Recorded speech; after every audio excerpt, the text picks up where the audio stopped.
buenos días y sean todos bienvenidos al noticiero MedNews, aquel con las actualizaciones más recientes de los casos médicos del Hospital ICEMIM de Catepec. El día de hoy hablaremos del caso de un niño con una enfermedad muy importante que todos debemos de conocer. Se trata nada más y nada menos que de la meningoencefalitis. Para entender de qué se trata, tenemos que recordar primero que la meningitis es la inflamación de las membranas cerebrales, o sea, de la capa que recubre al cerebro, y la encefalitis será la inflamación del parénquima cerebral. Entonces, cuando se ven afectados estas dos estructuras juntas, se le denomina ahora sí meningoencefalitis. Entonces, antes de presentarles el caso, vamos con nuestra epidemióloga internacional, Laura Jiménez. Adelante, por favor.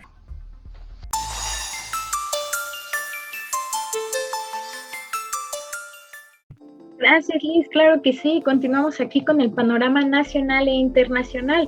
Vamos a tener que cada año se estima al menos 500,000 casos de meningoencefalitis alrededor del mundo. También vamos a tener que existe un predominio en un continente en específico, el continente africano. Aquí vamos a encontrar este gran predominio, debido a que al menos 21 países alrededor de todo este continente cada año existen brotes epidémicos. En México existen al menos 60 casos cada año, que aunque parecen pocos, son de gran importancia. Ahora bien, la meningoencefalitis va a tener dos etapas de la vida en donde se puede presentar, en niños menores de 5 años y en adultos mayores de 60 años. Vamos a tener que es la tercera causa de ingreso a terapia intensiva, esto debido a su gran letalidad.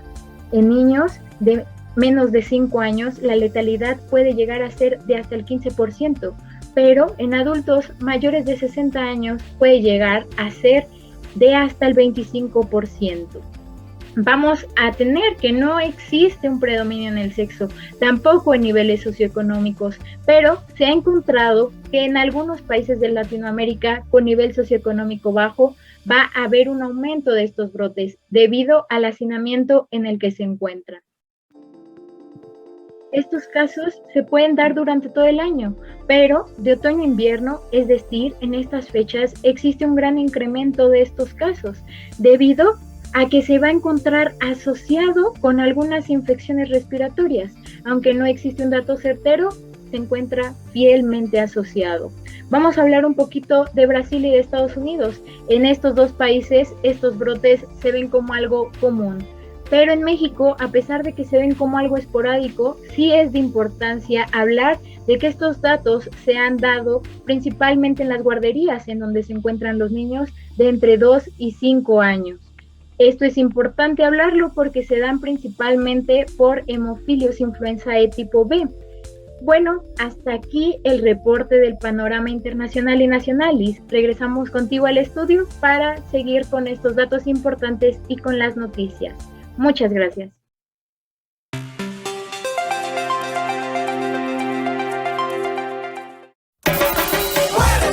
Es muy divertido, es muy sencillito, te hace mucho bien. ¡Muévete! Ponte ya las pilas, saca tu energía, eso está muy bien. ¡Muévete! No importa la hora, no importa el lugar, pásatela bien. Muévete. Muévete. Chécate, mírete, muévete. Más vale prevenir.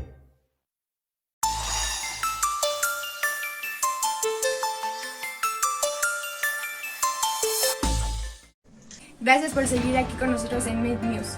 No se mueva porque ya viene con nosotros nuestras compañeras Alejandra y Mariana a presentarnos cómo es el desarrollo de la patología. Veremos qué es lo que ocasiona tanto las alteraciones tanto fisiopatológicas y morfológicas de la enfermedad. Entonces, vamos contigo, Mariana. También es importante mencionar los factores de riesgo más comunes, que son ausencia de vacunación, procedimientos neuroquirúrgicos, lesiones cefálicas penetrantes, traumatismo craneal con fractura de la lámina cribosa, erosión del cráneo o vértebras por una neoplasia adyacente, pacientes inmunodeprimidos, factores predisponentes como otitis media, neumonía, sinusitis meningocócica, también rinorrea de líquido cefalorraquídeo, implantes cocleares, esplenectomía o difusión esplénica y alcoholismo. Muchas gracias, Liz, y muy buenos días a todos nuestros televidentes. Les doy la bienvenida a la sección de climatología de la enfermedad. El día de hoy vamos a tratar sobre el tema de los agentes etiológicos o causantes del desastre de meningoencefalitis en los pacientes. Para iniciar es importante recalcar que al hablar nosotros de las causas de meningoencefalitis se tiene que mencionar que esto es muy variado, ya que podemos tener etiologías infecciosas como lo son los virus, bacterias, hongos y parásitos, o las causas no infecciosas como lo son las enfermedades desmielinizantes, las encefalitis mediadas por anticuerpos o las vasculitis. Para esta sección vamos a hacer principal énfasis o nos vamos a basar más en lo que son las causas infecciosas, en especial las causas bacterianas, ya que estas van a ser las más frecuentemente encontradas. Al igual que tenemos que mencionar que cuando nosotros estamos hablando de meningoencefalitis, tenemos que tener en cuenta dos factores principales en cuanto a nuestro paciente. Esto es el estado de inmunidad en el que viene, ya sea que este viene inmunocomprometido o inmunocompetente, al igual que el grupo de edad al que nuestro paciente está perteneciendo, ya que no va a ser lo mismo que nosotros hablemos de un bebé de 3 meses o si nos referimos a un niño, por ejemplo, de 8 a 10 años o incluso el caso de los pacientes ya adultos. Para esto les presento una tabla en la parte superior en donde vamos a ver la separación de nuestros pacientes por el grupo de edad y las causas bacterianas más comunes que nos van a estar dando meningoencefalitis. En la parte superior podemos ver al grupo de edad de 0 a 2 meses y en este grupo es importante recalcar que en nuestro país existe en la actualidad una mayor evidencia de la participación de lo que va a ser el estreptococos del grupo beta como causa de nuestra meningoencefalitis neonatal, tanto de inicio temprano como en la patología de inicio tardío. En este grupo de edad podemos encontrar reportes de lo que van a ser diferentes instituciones, como lo va a ser el Instituto Nacional de Perinatología y el Hospital de Pediatría del Centro Médico Nacional Siglo XXI, en los cuales nos van a estar refiriendo que la frecuencia de casos identificados por etiología bacteriana va a oscilar aproximadamente del 20 al 30% del total de los casos de los pacientes con meningitis y meningoencefalitis neonatal con un germen identificado. Más sin en cambio, hacia abajo de la tabla, en este grupo de edad, podemos encontrar otros factores etiológicos que se han logrado identificar. Luego pasamos a lo que va a ser el grupo de edad de 3 meses a 6 años. Para esto hay que hacer hincapié que Haemophilus influenzae tipo B era la causa de aproximadamente el 60% de los casos de meningitis en los niños menores a 12 meses, pero esto era antes de que se iniciara en México la vacunación específica contra este agente.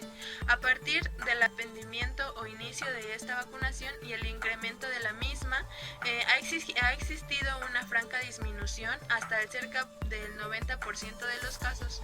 Actualmente se presentan otros agentes causales, entre los cuales se encuentran los más frecuentes, que serían Streptococcus pneumoniae y Neisseria meningitidis. Y para finalizar ya con la tabla, vamos a hablar del último grupo de edad, que serán los pacientes que superan estos 6 años y llega esta categoría hasta lo que va a ser la edad adulta. Para esto vamos a encontrar dos agentes principales, los cuales serían Staphylococcus pneumoniae y Neisseria meningitidis. Para este grupo de edad se menciona también que la participación de otros microorganismos es en baja proporción y generalmente esta participación se va a asociar a ciertas condiciones específicas. Se mencionaba entre estas lo que va a ser el alcoholismo, pacientes inmunocomprometidos y que presenten otras patologías además de la meningoencefalitis. Bueno, ya para cerrar esta parte de la etiología bacteriana, vamos a decir que en general las causas bacterianas de meningoencefalitis en la actualidad se distribuyen de la siguiente manera, que les voy a presentar en la gráfica de pastel. Si podemos ver, la parte que abarca mayor número de los casos va a ser las ocasionadas por neumococo, ya que este va a abarcar un 47% de los casos de meningoencefalitis. Después, como segunda causa bacteriana, vamos a tener a lo que va a ser Neisseria meningitidis, encefalitides, que si podemos ver en el gráfico de pastel es la parte que está pintada en naranja y nos está representando un 25% de meningoencefalitis causadas por este factor. También vamos a tener que va a haber la presencia de lo que va a ser un estreptococos del grupo beta, en un 13%, que como les mencioné ha disminuido gracias a la afluencia de la vacunación. Y por último vamos a tener dos factores que son presentes en menor número. Estos van a ser Listeria monocytogenes y Haemophilus influenzae. Y bueno, ya por último vamos a mencionar lo que van a ser las demás causas de meningoencefalitis, y si podemos ver en la tabla que les presento, estas van a ser ya sea virales, por hongos y parásitos, y no infecciosas. En la primera viral, si podemos ver, podemos encontrar virus como lo son el herpes simple 1 y 2, el virus de la varicela zoster, citomegalovirus, arbovirus, el virus de VIH y otros como lo son el de la rabia, influencia, parotiditis, sarampión, rubiola, entre otros. Se menciona que las meningoencefalitis causadas por estos virus principalmente se clasifican como meningoencefalitis secundaria. Bueno, en la siguiente columna vamos a tener lo que van a ser las etiologías por hongos y parásitos. Aquí, si podemos ver, también son varios los factores etiológicos que nos pueden estar ocasionando meningoencefalitis, entre los cuales podemos encontrar Toxoplasma gondii, Acantha moeba, Taenia solium, y se mencionaba que el principal en cuanto a esta categoría o este factor etiológico va a ser el Angiostrongylus cantonensis. Bueno, y ya por último, para esta tabla vamos a mencionar a los factores etiológicos no infecciosos. Aquí, como podemos ver, se ejemplifican los factores etiológicos que van a ser medicamentos, entre los cuales se mencionaba lo que va a ser ciclosporina, inmunoglobulina intravenosa e incluso algunos AINES. También vamos a tener ciertas patologías que nos van a estar ocasionando la meningoencefalitis, como lo son el cáncer meningio, y que nuestro paciente presente algunas hemorragias subaracnoideas, e igual si nuestro paciente fue sometido a radiación por el tratamiento de otra patología, esto nos puede estar ocasionando lo que va a ser la meningoencefalitis. Y bueno, hasta aquí mi reporte sobre las causas de la meningoencefalitis. Ahora vamos con mi compañera Alejandra para que nos hable un poco acerca de las áreas que fueron afectadas por estos agentes.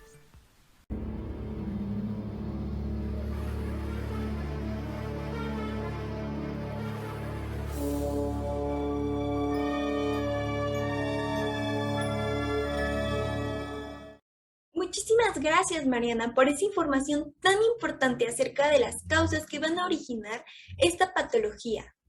Ahora bien, como vimos, hay muchísimos microorganismos que van a lograr una inflamación de las meninges y del encéfalo. Pero ¿de qué manera lo van a hacer? ¿Cómo es que van a llegar hasta estos lugares que son los más afectados por las mismas? Pues bueno, como primera instancia vamos a tener que estos microorganismos van a acceder a nuestro cuerpo por medio de vías respiratorias superiores. Esto quiere decir que nosotros los vamos a inhalar con nuestra nariz si nos exponemos a ellos por medio de fumites o si inhalamos gotitas de flúor. Y bueno, estos microorganismos van a colonizar lo que es la mucosa respiratoria y van a permanecer en ella por un largo tiempo. ¿De qué va a depender esto? Una, el nivel de inmunosupresión que nosotros presentemos en ese momento. Es decir, si nosotros tenemos alguna enfermedad concomitante como puede ser la diabetes, la hipertensión, la obesidad, el VIH, nuestro sistema inmune va a estar suprimido, y al estar suprimido va a ser muchísimo más fácil que estos microorganismos logren colonizar nuestra mucosa respiratoria. En segundo lugar, vamos a tener algo muy importante, que es que estos microorganismos van a tener capacidades antifagocíticas, por lo que va a ser muy difícil que nuestro sistema inmune logre identificarlos y por tanto eliminarlos de nuestro organismo. Entonces, con estos dos factores vamos a tener que los microorganismos van a quedar alojados en la mucosa respiratoria. Pero ¿cómo van a ascender? Lo van a hacer por tres formas. La primera es la vía hematógena. Esto quiere decir que por medio de la sangre arterial van a subir o van a viajar por medio de todos estos vasos sanguíneos hasta llegar a las meninges y causar una grave inflamación en ellas. En segundo lugar, tenemos la vía de la contigüidad. Esto por medio de los senos venosos. Aquí vamos a tener los senos etmoidales, los esfenoidales, los maxilares, en donde podemos encontrar una infección. Y esta infección puede migrar a las meninges por medio de los vasos diploicos, que van a ser precisamente vasos que van a drenar a las meninges o van a llegar a ellas. Entonces, esta es otra de las formas. En la vía de contigüidad también tenemos las infecciones del oído. ¿Por qué? Porque los oídos van a tener una conexión a los senos venosos. Entonces, si nosotros tenemos una infección en el oído, esta puede migrar a los senos venosos y de igual manera, por medio de los vasos diploicos, puede llegar a las meninges, en donde va a causar una inflamación. El tercer punto a discutir acerca de la vía de contigüidad, es la osteomielitis. Esto, en el hueso va a haber un foco infeccioso, el cual va a crear un absceso. Pero cuando este absceso se reviente o explote, va a diseminar las bacterias por todo el hueso y estas, al encontrar un vaso, pueden migrar hacia las meninges. La tercera vía por la que pueden llegar las bacterias y los microorganismos a las meninges es iatrogénica. Esto quiere decir que va a haber una inoculación directa a las meninges de la bacteria o de los microorganismos. ¿De qué manera va a ser esto? Por medio de cirugías. Así que mucho ojo. También puede ser por traumatismos cráneoencefálicos o por punción de la médula espinal. Y al llegar la bacteria o los microorganismos a las meninges, van a liberar sus toxinas. Al liberar estas toxinas, van a hacer que el sistema inmune se active y al activarse va a mandar neutrófilos, linfocitos y fibroblastos. Estos últimos son muy importantes porque pueden condicionar complicaciones graves, ya que los fibroblastos van a ser capaces de causar coágulos. Al haber un coágulo en esta zona, puede llegar a obstruir algún vaso y puede comprometer hasta la vida. Así que es bastante importante tener en consideración esto. Y una vez que ocurre esto, va a comenzar la inflamación de las meninges, la cual se va a empezar a extender hasta llegar a todos lados y con esto va a llegar al encéfalo. Así es como tenemos las dos entidades patológicas importantes de esta enfermedad. Una inflamación en las meninges y una inflamación en el encéfalo. Así es como se constituye la meningoencefalitis. Ahora bien, nosotros les recomendamos que si tienen alguna infección de vías respiratorias, se atiendan de una manera rápida, ya que podemos llegar a estos extremos y es lo que precisamente se tiene que evitar. Esperamos que toda esta información les haya sido de muchísima ayuda. Hasta la próxima y muchísimas gracias. Volvemos contigo, Liz. Solo recordemos que esta enfermedad se clasifica en aguda cuando los síntomas duran menos de 5 días y se presenta el 85% de ellos. También está la subaguda, en la que los síntomas duran más de 5 días, los pacientes probablemente presenten comorbilidades o estén inmunodeprimidos, y la crónica, que tendrán una duración de más de 4 semanas y tengan alteraciones del líquido cefalorraquídeo. Los síntomas más comunes van a ser fiebre, cefalea intensa, lo que se le conoce como grito meningio, vómitos, náuseas, fotofobia y algiacusia. Y los signos más comunes son rigidez de nuca, rigidez del raquis, signo de Kerning, signo de Brunziski, trastornos de la conciencia como letargo o coma y alteraciones del comportamiento. Y dependiendo de qué zona del encéfalo que se va a ver afectada, se va a mostrar la sintomatología relacionada, así como los pares craneales afectados y déficit cognitivo. Gracias por esa importante información sobre las causantes de esta enfermedad. Ahora sí, les presentaré el siguiente caso del niño Mauricio. Es un niño de la Ciudad de México que es sospechoso de padecerlo, ya que presenta síntomas de un cuadro inicial de meningoencefalitis. Hola, buenas tardes. Yo soy la mamá de Mau. Venimos el día de hoy con ustedes, que son los expertos, para saber qué es lo que tiene mi hijo. Él tiene 10 años. Saluda, hijo. Hola, yo soy Mauricio. Espero que nos puedan ayudar, porque me siento muy mal desde hace 2 días. Estoy muy preocupada por Mau, porque no sé cómo ayudarlo. Fíjese que el otro día lo sentí muy calentito y ¿qué cree? Que le puse el termómetro y tenía 39 grados. Incluso hasta convulsionó. Mi mamá me llegó a dar pastillas para la fiebre, pero esta nunca se me quitaba. También no ha querido comer nada, ya no se mueve como antes, ya no juega, se la pasa todo el día sentado y acostado. Además, lo veo muy irritable y confundido. Y una vez lo vi delirando porque estaba diciendo muchas cosas sin sentido. Oye, Mau, además de los síntomas que ya mencionaron tu mamá y tú, ¿tuviste algún otro malestar? Es que me siento muy cansado, me duele la cabeza, me dan muchas ganas de vomitar. Yo noté que cuando vomitaba, ese vómito salía como disparado, como muy rápido. Ok, señora, a ese vómito los expertos le llaman vómito en proyectil. También me sentía con el cuello muy duro y no podía moverlo como antes, no tan fácil. También he notado que ha perdido peso, lo veo más flaquito. Por favor, espero que todos ustedes nos puedan ayudar. Claro que sí, señora Iraís, con todo gusto. La vamos a canalizar con los especialistas necesarios para poder confirmar o descartar el diagnóstico. Cuídense y gracias por asistir. Te vamos a ayudar, Mau.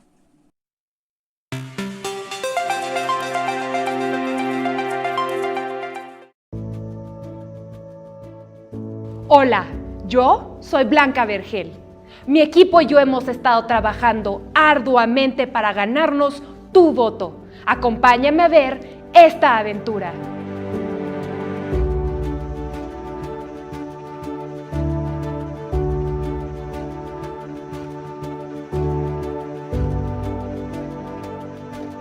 Un cambio real necesita una actitud radical.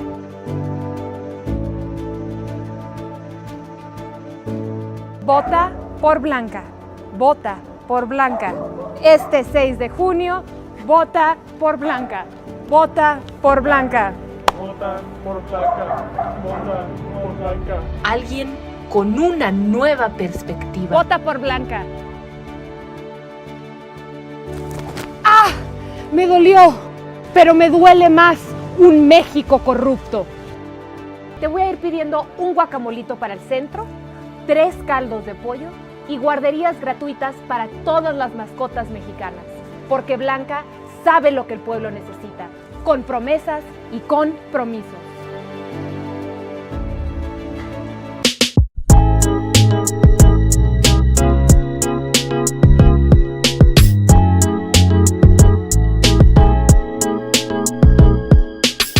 Con el pueblo yo he estado conectando, muchos vales estaremos regalando. No es trampa.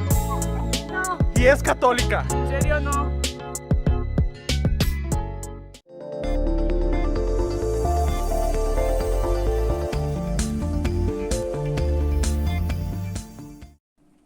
Ahora, para darle seguimiento a este tema, los dejo con las especialistas en diagnóstico de meningoencefalitis, que son la doctora Linda y la doctora Joana. Adelante. Hoy en el segmento Contrarreloj hablaremos sobre el diagnóstico de meningoencefalitis. Soy la doctora Carmona, especialista en neurocirugía, jefa del área de neurocirugía del ICEMIM de Catepec, y me acompaña la doctora Joana, especialista en neurocirugía pediátrica. Es un placer. Es un placer acompañarte en este segmento, y más si hablamos de un tema sumamente importante como es meningoencefalitis, ya que el diagnóstico y manejo oportuno disminuye la morbimortalidad en pacientes pediátricos. Claro, y con su experiencia, ¿cuál es el paso más importante para realizar un buen diagnóstico? ¡Empezamos! Es muy importante realizar el diagnóstico siguiendo pasos específicos. El primero de ellos es la correcta realización de la historia clínica. Los puntos importantes para hablar son antecedentes de infecciones del paciente o de la familia, ya sea portador dentro de la familia, antecedentes de enfermedad del sistema nervioso central, pacientes inmunocomprometidos que tengan VIH, diabetes mellitus, cáncer, tratamientos que causen inmunosupresión, pacientes que vivan en hacinamiento, tengan una mala higiene o alimentación, actividades que realizó que anteceda al inicio del padecimiento o un esquema de vacunación incompleto, ya que hay vacunas que nos protegen contra Haemophilus influenzae y Streptococcus pneumoniae, que como sabemos nos puede originar este padecimiento.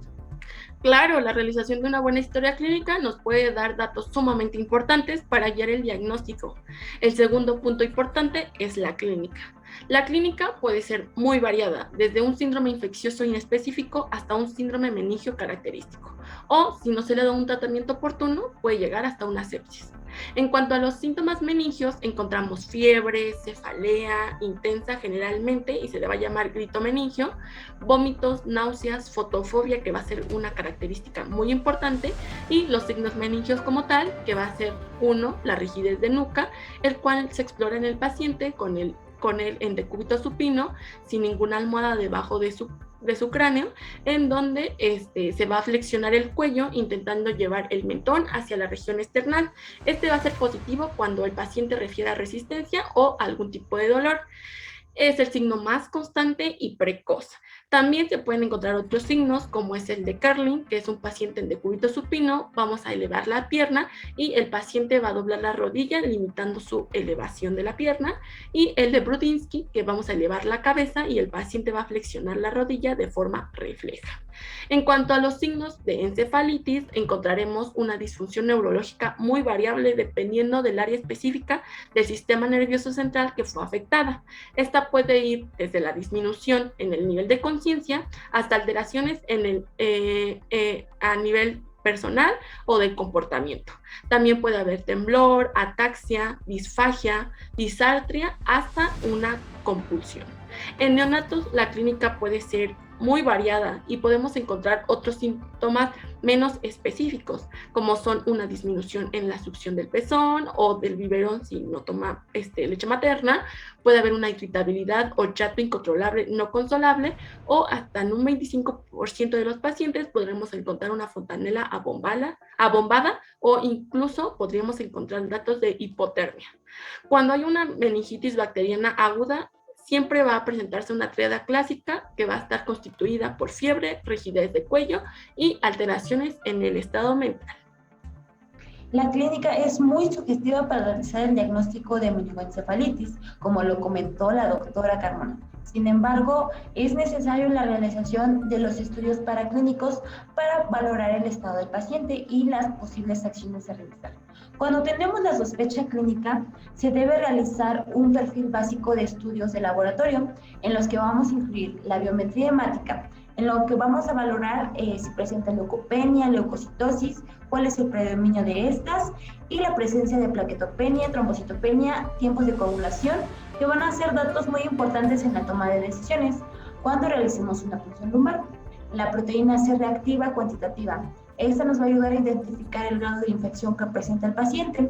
Una glucemia, esto para compararla con la glucemia que hay en el líquido cefalorraquídeo. Un perfil básico del estado tanto renal como hepático, en donde vamos a valorar la uremia, creatinina, la TGO y la TGP. El estándar de oro para el diagnóstico de meningoencefalitis es una punción lumbar. Sin embargo, no siempre realizaremos para dar tratamiento. Una vez realizado lo anterior, vamos a seguir el siguiente algoritmo que les voy a presentar. Tenemos la sospecha de meningoencefalitis. Identificamos si existe un foco neurológico, edema papilar o algún factor de riesgo para complicaciones como es la presencia de convulsiones. Si estas están presentes, se va a realizar un perfil básico de laboratorio en el que se va a dar tratamiento, una antibiótico-terapia más dexametasona, y se realiza algún estudio de gabinete como un TAC o una resonancia magnética, pero la más utilizada es una TAC craneal. Si no está presente alguno de estos focos neurológicos, se va a realizar lo que es un perfil básico de laboratorio y una punción lumbar, y después de esto damos tratamiento al paciente. ¿En qué situaciones vamos a realizar un estudio de imagen antes de una toma de líquido cefalorraquídeo? Cuando el paciente tenga antecedentes de enfermedad del sistema nervioso central, crisis convulsivas de reciente inicio que nos van a dificultar la toma del líquido cefalorraquídeo, papiledema, alteración del estado de conciencia con un Glasgow menor de 10 puntos, presencia de déficit neurológico focal, inmunocompromiso grave. Dar un tratamiento oportuno y rápido de meningoencefalitis antes de comprobar con la punción lumbar el agente puede salvarlo de múltiples complicaciones e incluso la muerte. Ahora hablaremos de contraindicaciones de la realización de la punción lumbar, las cuales serán infecciones cutáneas, que esto tiene el riesgo de introducir algún virus a la médula espinal y sobreinfectarla, alteraciones en la coagulación, que tenga más de 500.000 plaquetas por milímetro cúbico y que pueda llegar a ocasionar una hemorragia significativa, un tumor en la fosa posterior, que el paciente presente hipertensión endocraniana, ya que si se realiza la punción lumbar existe riesgo de una herniación de la médula espinal.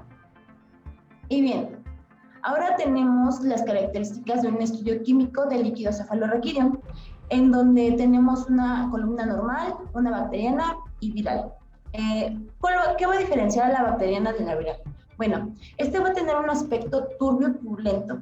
Aquí va a ser tan elevado los niveles de leucocitos y van a predominar lo que son las células polimorfonucleares.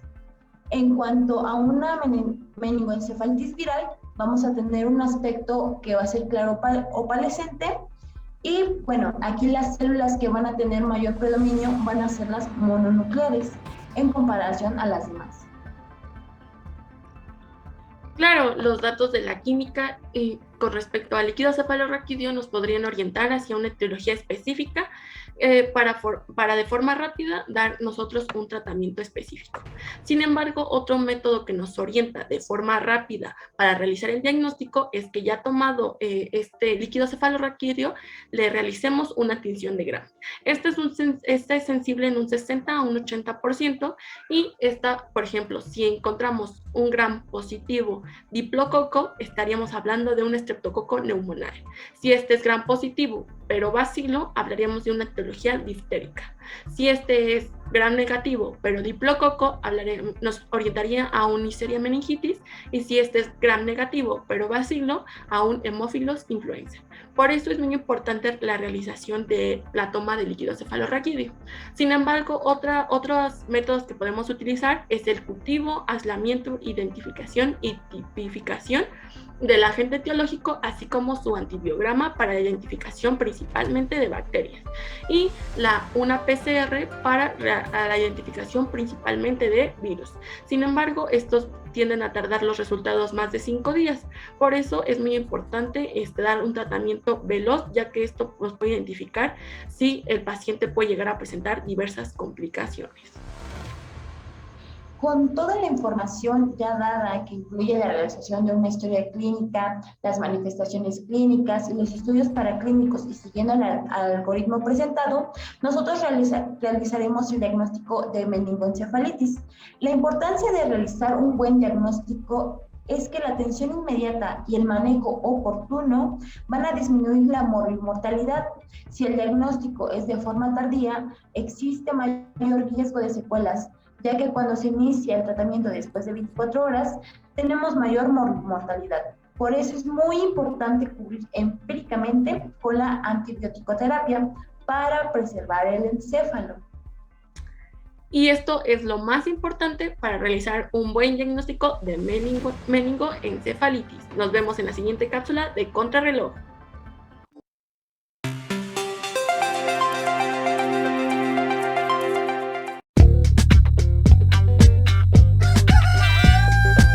Las mañanas me despierto muy hambriento y sigo el olor que me lleva en el viento. Polloyón, tacoyón, tostayón, voy por el autoyón. Quiero polloyón, dame polloyón, pide pa' llevar en el autoyón. Quiero polloyón, dame polloyón, pide pa' llevar en el autoyón. Ay papá, un pollito. Me gusta el polloyón.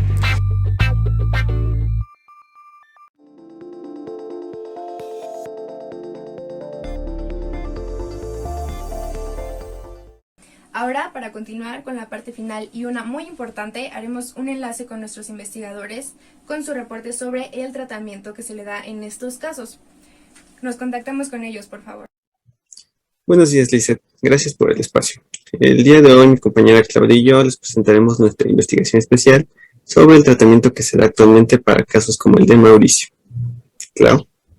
Gracias, Omar. Pues en los últimos años la meningoencefalitis en niños ha sido tratada dependiendo del agente que provoca la enfermedad o la causa que la desarrolla. En el caso de Mauricio, el agente causal de esta enfermedad fue Neisseria meningitidis, según nos reportan. Este microorganismo es una bacteria gram negativa, por lo cual es sensible a beta-lactámicos. Y esto hace que se recomiende administrar ceftriaxona de 100 miligramos cada 24 horas, agregando vancomicina de 15 miligramos cada 6 horas. Lo cual nos recuerda al tratamiento que reciben los adultos para la meningitis neumocócica, en quienes se emplea también vancomicina en dosis inicial de 60 miligramos por kilogramo de peso cada 24 horas y posteriormente se continúa en una dosis de 15 miligramos por kilogramo de peso cada 24 horas, en un lapso de 5 a 7 días. ¿Este es el único tratamiento que hay? No, Lizeth, de igual forma hay tratamientos alternativos como la administración de cefotaxima en dosis de 75 a 100 miligramos por kilogramo de peso cada 6 horas, o de igual forma podemos considerar la cefotaxima pero en una dosis inferior de 50 miligramos por kilogramo de peso cada 6 horas, agregando también vancomicina en dosis de 15 miligramos por kilogramo de peso cada 6 horas, por el mismo tiempo que en los adultos. Sin embargo, es importante señalar los casos de niños con alergia a los beta-lactámicos, ya que en estos va a ser necesaria la alternativa de vancomicina en una dosis de 15 miligramos por kilogramo de peso cada 6 horas, adicionando cloramfenicol de 100 miligramos por kilogramo de peso cada 6 horas. Ahora bien, no podemos olvidar que existen diferentes agentes causales de la enfermedad, que por lo tanto requieren un tratamiento específico, como los que podemos observar en la tabla que se muestra en este momento en pantalla. Bueno, ahora que vemos la pantalla, tenemos el ejemplo de la infección por Haemophilus influenzae, donde el antibiótico preferido en estos microorganismos va a depender si presentan una beta-lactamasa positiva o una beta-lactamasa negativa. En este último caso de la beta-lactamasa negativa, el tratamiento será la ampicilina, o como fármaco alternativo tenemos el uso de las cefalosporinas de tercera generación, como es la ceftriaxona. Bueno, la cual de hecho va a ser el antibiótico de elección para las Haemophilus influenzae con cepas positivas de beta-lactamasa. Dicho tratamiento va a tener una duración de 7 a 14 días, además de que se le puede agregar lo que son los glucocorticosteroides, como la dexametasona en dosis de 0.15 miligramos por kilogramo de peso cada 6 horas por 4 días. ¿Y en las personas adultas es diferente el tratamiento o es el mismo? No, de hecho en ellos es recomendable el uso de ceftriaxona en una dosis de 2 gramos cada 12 o 24 horas, o en caso de no contar con ella, se puede utilizar o recurrir a la cefotaxima en una dosis de 2 gramos cada 6 u 8 horas. Finalmente, otras alternativas que podemos contemplar para el tratamiento serían el meropenem en una dosis de 2 gramos cada 8 horas o cloramfenicol en una dosis de 1 gramo cada 6 horas. Otra pregunta, ¿durante cuántos días es el uso recomendado de estos tratamientos? Para la población en general, el tiempo de tratamiento dependerá de los agentes causales. Por ejemplo, tanto para meningitis de origen inespecífico como para las infecciones por Streptococcus pneumoniae, el tratamiento será de 10 a 14 días.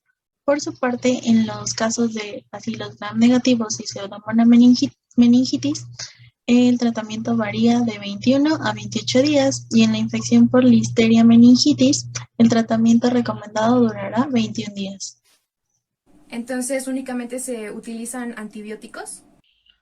No, además debemos considerar la terapia adyuvante en el caso de los pacientes que presenten edema cerebral, crisis convulsivas o estados protrombóticos. En el primer caso, que es el edema cerebral, se recomienda el uso de manitol al 20% por vía intravenosa. Esto va a ser administrado en bolos de 1 gramo por kilogramo de peso durante 10 a 15 minutos, repitiendo esta dosis cada 4 a 6 horas. O si bien se desean intervalos más frecuentes, las dosis recomendadas serán más pequeñas, en dosis de 0.25 gramos por kilogramo de peso cada 2 a 3 horas. Esto va a ser con el objetivo de mantener en los pacientes una osmolaridad sérica de 315 a 320 miliosmoles sobre litro. Hablando de las crisis convulsivas, se utiliza fenitoína intravenosa en una dosis inicial de bolo de 15 a 20 miligramos por kilogramo de peso por hora.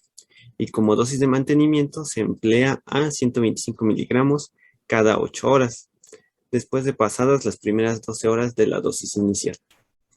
Finalmente, para evitar los estados protrombóticos, se recomienda colocar medias compresivas neumáticas intermitentes y administrar heparina no fraccionada. Esta heparina debe ser administrada en una dosis de 5.000 unidades internacionales cada 8 a 12 horas subcutáneamente, o por medio de heparinas de bajo peso molecular de 40 unidades internacionales cada 24 horas, de igual forma subcutáneo. Perfecto. Ahora, en este caso de que el paciente presente una infección viral, entonces, ¿cuál sería el tratamiento o la conducta a seguir? En primera instancia se recomiendan las medidas de soporte.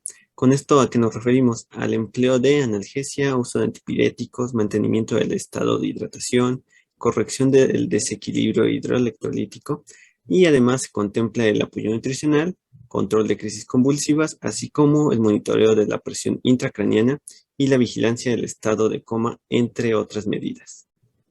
Y bueno, ya hablando sobre infecciones por virus particulares, tenemos que si el paciente es portador del virus del herpes simple, el tratamiento recomendado va a ser aciclovir en una dosis de 10 miligramos por kilogramo de peso cada 8 horas, intravenoso durante 14 días. Otro ejemplo que podemos tomar sería el virus de la varicela, el cual comparte tratamiento con el antes mencionado por Claudia, variando únicamente en la duración del tratamiento, siendo de 8 días.